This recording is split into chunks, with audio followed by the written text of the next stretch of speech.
የግጥም ግምገማ ከፍቃዱ ከበደ።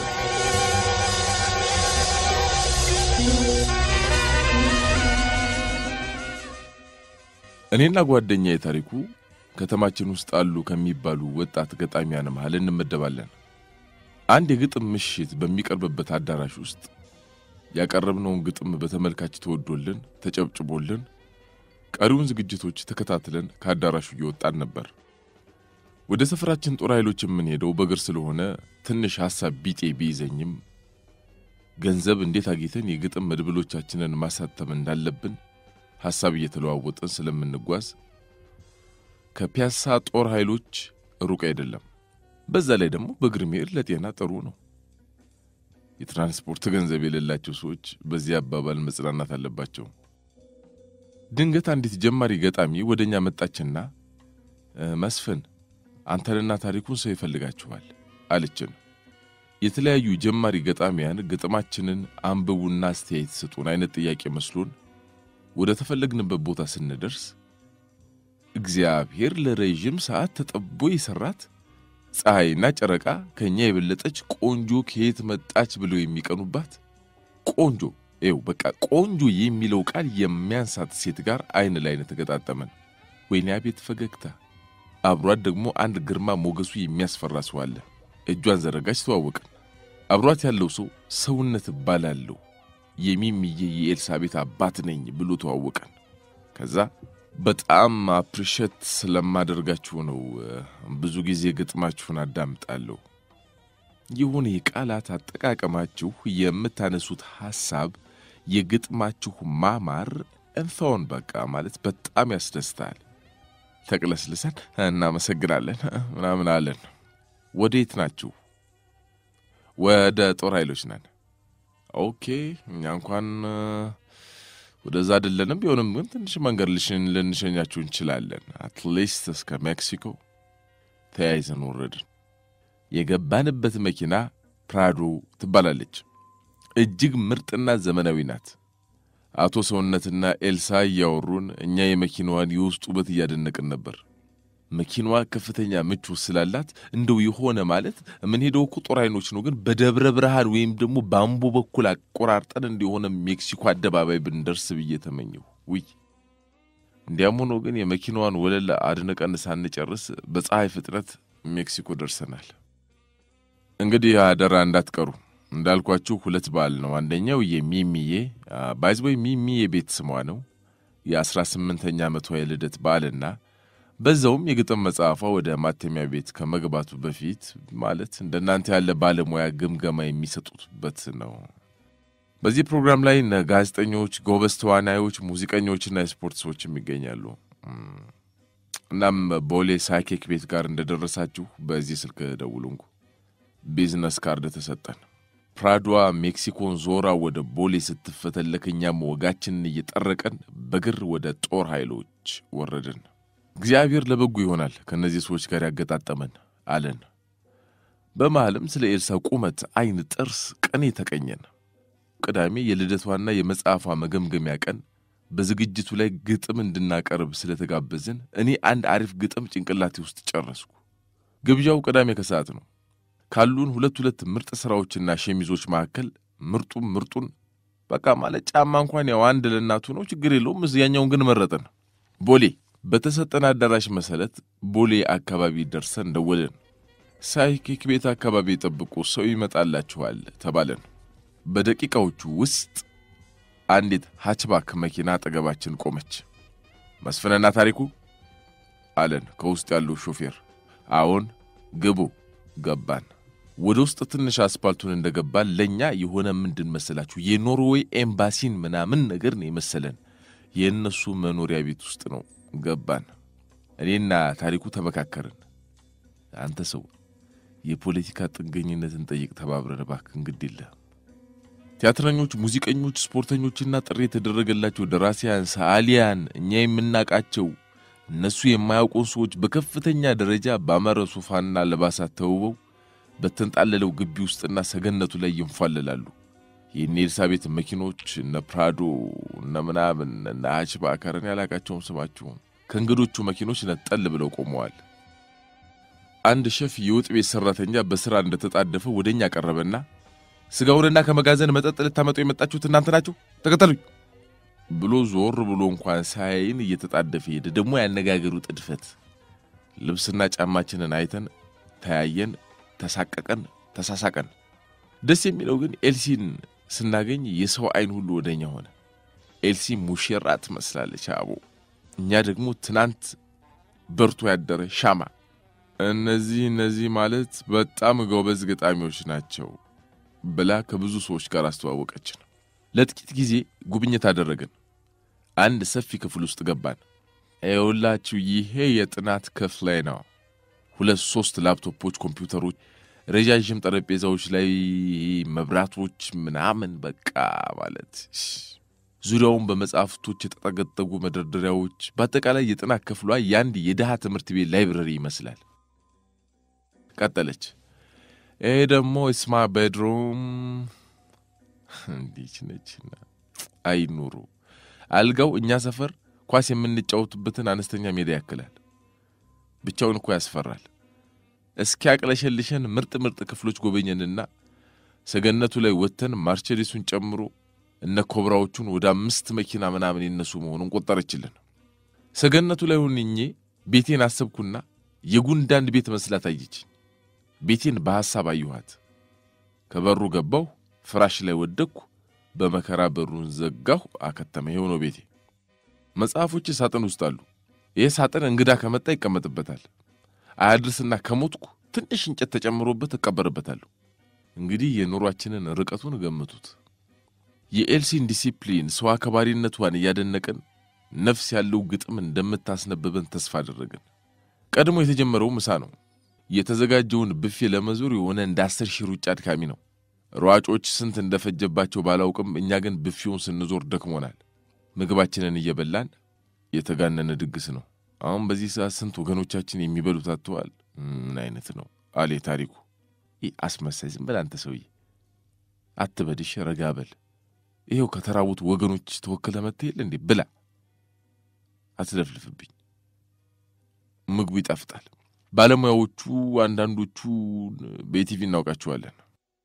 ትልቅዬ በጣም ትልቅ ኬክ 18 የሚል ሻማ፣ ዝግጅቱን መለስተኛ ሰርግ የሚያስመስሉ ሻምፓኞች፣ ኬኮች፣ ሪችት ምናምን ተደርጎ በተንጣለለው ሳጥን ውስጥ የሚሚያ 18ኛ ዓመት ከየት እንደመጣ በማይታወቅ አስገምጋሚ ስፒከር ሃፒ በርዝዴይ ምናምን በሚል ሙዚቃ ታጅቦ በእልልታና በሆታ ተከፈተ።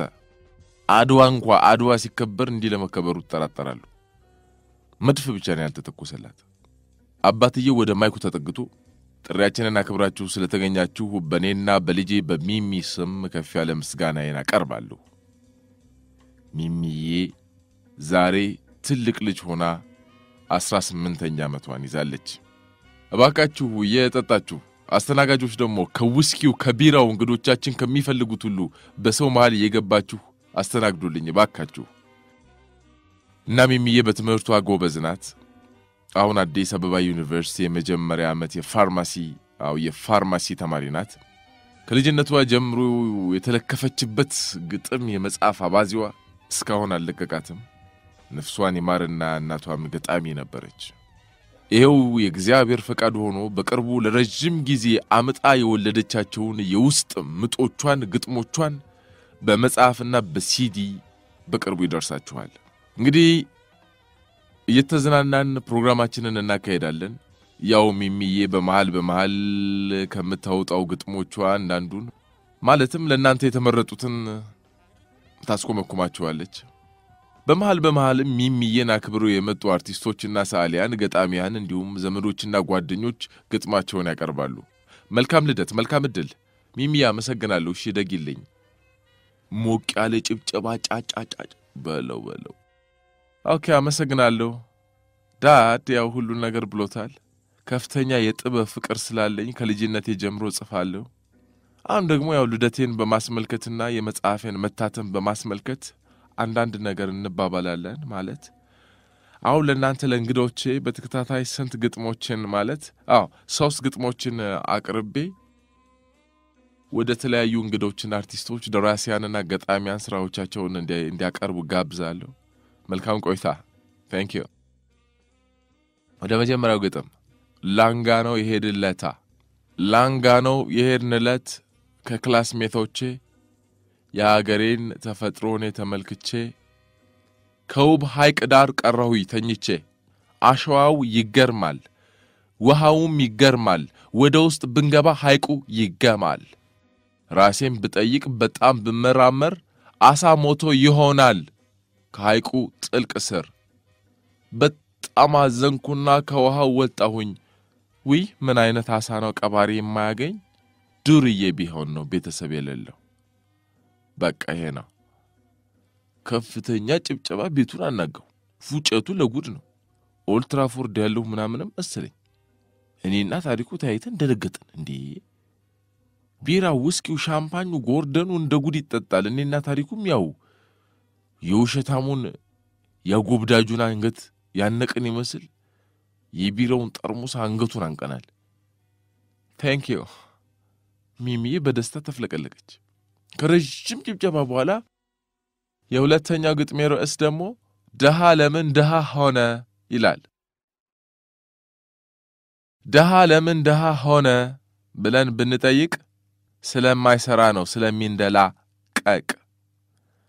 ቢሰራማ ኖሮ ጠዋትና ማታ ያስቀምጥ ነበረ ገንዘብ ብዙ ቦታ። ከዛም እያወጣ ያሻውን እየሰራ ከራስ ዳሽን ሄዶ ይወጣል ተራራ። ሳይሰራ ቁጭ ብሎ እድሌ ነው ይላል። ደግሞ እኮ የሚገርመው እኛ ስንቆጠር አብሮ ይቆጠራል። Thank you። አሁንም ከፍተኛ ጭብጨባና ጩኸት በቤቱ ውስጥ አስተጋባ። ፉጨቱ wow oh my god, it's a wonderful poem, it's a miracle። አድናቆቶች ተሽጉድጉዱ። እኔ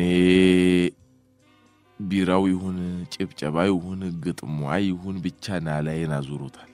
ግን ሰው ቆይ ምን ነካው? አይን ያወጣ ማስመሰል፣ አይን ያወጣ መፎጋገር። ርጉብዝ እንዴት ውሸታሞች ሆነናል። ራሱን በልብስ የሸፈነ ስንት ቀዳዳ ለሁዶ ያደራ ድርባ ያለ ባካችሁ። ጭብጨባው ኮንም አላቋረጠም። Okay, thank you very much, thank you። እንግዲህ ያው በየደረጃው የማቀርብላችሁ ቤስት የሚባሉትን ነው።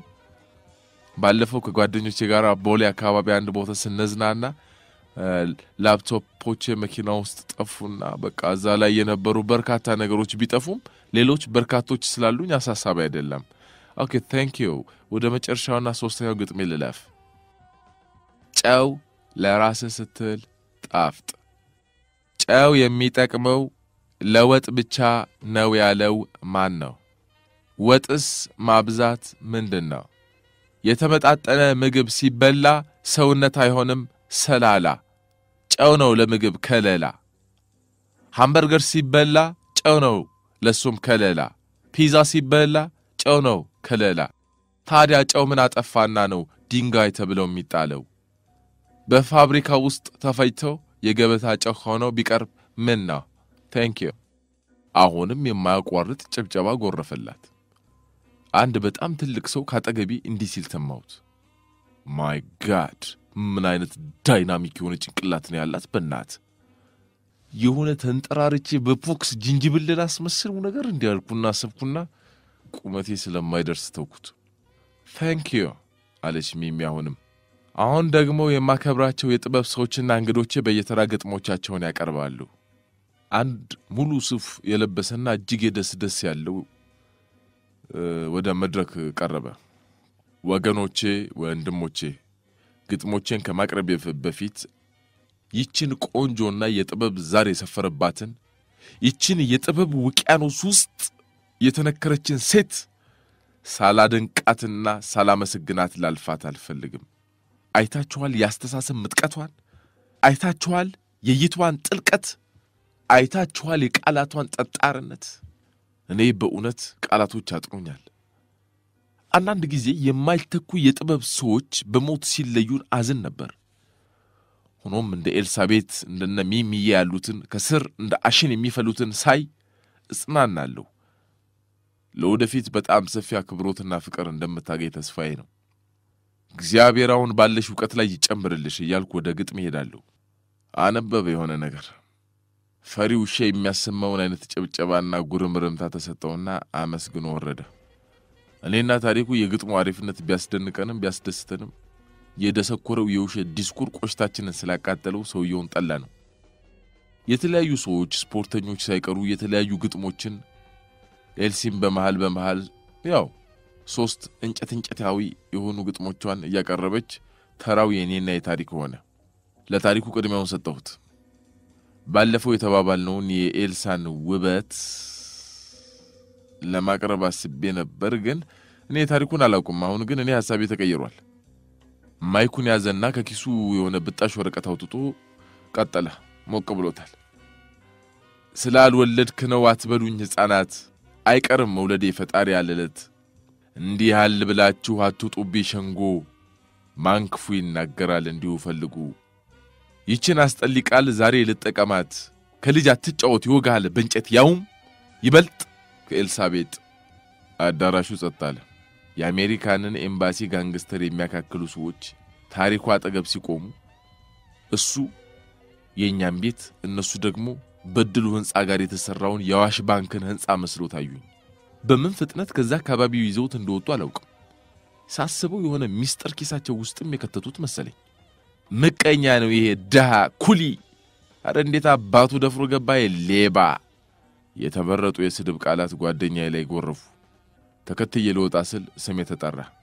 የሰው መገላመጥና ጉርምርም ታስፈርምቶኝ ሐሳቤን ሰርዤ ወደ መድረኩ ቀረብኩ። ኤልስዬ የኔም ቤት የኔ ቆንጆ እንኳን ለዛሬዋ ቀን አደረሰሽ። አንድ ቀን እግዚአብሔር መላእክቶችን ጠርቶ ሥራ አዘዛቸው። እጅግ ተቆጥቶ ሚሰሩትን ሥራ ለሳምንተውና ፈጥነው አመጡለት የውበት ናሙና። ሰራትና ውብ አርጓ በጃጅቷት ፋርማሲ አደረጋት። ቆንጆም አደረጋት። ደግሞ ይባስ ብሎ ከዓለም አንደኛ ገጣሚ አደረጋት። ለኤልሳቤት ነው አመሰግናለሁ። እስከ ደነግጥ ድረስ ጭብጨባ ተጅጎደጎደልኝ። እርግጥ የያዝኩት ባዶ ወረቀት ቢታይና ምንም እንደሌለው ቢታወቅ ጭብጨባው ወደ ጥፊና ኩርኩም በተቀየረ። በርካታ ሽልማቶች አጥለቀለቁኝ። አባቷ ወደ ማይክ ተጠግቱ ይሄ ወጣት ሚሚዬ በጣም የምታደንቀው ገጣሚ ነው። እሱም በርካታ የግጥም ስብስቦች አሉት። በዛሬው ዕለት እኔንም ልጄንም ስላስደሰተን ግጥሙን የሚያሳትምበት የ20,000 ብር ቼክ ሚሚዬ አበርክታለታለች። በጣም ደነገጥኩ። በራሴም አፈርኩ። ራሴን ንቄዋለሁ። ስንኖርና ስንናገር የማንገናኝ ወሽካቶች ነን ሰዎች ስንባል። የተደበላለቁ ስሜቶች ውስጥ ሆኜ ታሪኩን ባይኔ ፈለኩት። ሰካራምና ምቀኛ ተብሎ ተደብድቦ ከግቢው ተባሯል። ቶሎ መውጣት የፈለኩ ቢሆንም ሚሚ አንዳንድ ግጥሞችን አብረን እናስተካክላለን የሚለው ጨዋታዋ ነበር ያቆየኝ። ሽልማቴንና የ20 ብር ቼኬን ይዤ ከግቢው ስወጣ ጀገናው ወንድሜ ጓደኛዬ ታሪኩ ካንድ የመብራት ፖል ስር ፊቱ ከግዳጅ የመጣ መኪና መስሎ ስካሩ በመጠኑ ለቆት አገኘሁት። በራሴ በጣም አዘንኩ፣ ተቆጨሁ። እውነቱን ተናግሬ እንደሱ ተደብድቤ በወጣሁ ብዬ አሁንም ተመኘሁ። አቤት ድህነት ሲያስጠላ። ገንዘቡ ቢያስደስተኝም የራሴ ፈሪነት፣ ውሸታምነቴ፣ ወሽካታነቴ አናደደኝ። ወይ ዘንድሮ ኑሮአችን የሰማይና የምድርን ያህል ተራራቀና እየተፎጋገርን አለ። ባነበብኩ ያድርባይ የውሸት ግጥም ባነበብኩ ሰው ሲቆጥር እንኳን አይቼ ማላቀውን ገንዘብ ተሸለምኩ። አሁን ጓደኛዬን እንደዚህ ብዬ ብነግረው ይጠላኛል። ምን ልበለው? ሎተሪ ደረሰ ይልበለው? ወድቆ አገኘሁት ልበለው? ቆይ ይንጋልኝ። እውነትና ህልም መሆኑን ልለይና ነገ ነግረዋለሁ። ግን እስከዛ ምን ልለው እንደምችል እናንተን ፈልጉልኝ።